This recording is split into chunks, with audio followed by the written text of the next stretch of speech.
దళములచే సంతోషముగా సుప్రసిద్ధ వాగ్గేయకారుల వంశం మాది. వంశానికి వన్ని తెచ్చే విద్వత్తు మా నాన్నగారిది.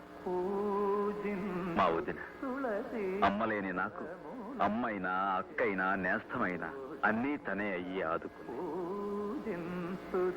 అన్నయ్య పేరు ఉదయం. నోరు లేని మూగవాడు. సరస్వతి లోగిల్లో పుట్టి నోరారా పాడలేని దురవస్థ రాకూడదని నోరారా సన్నాయి రాగాలు నేర్చుకున్న పట్టుదల గల మనిషి.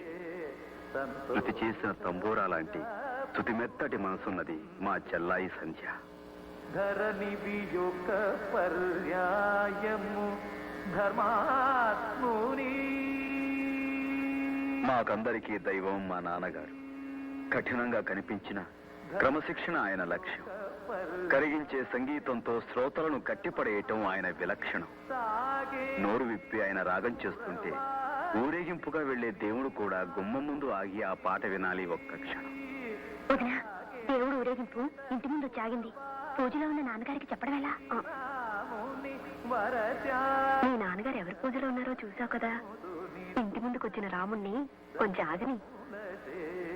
సంతోషముగా పూజింతు తులసి దళములచే సంతోషముగా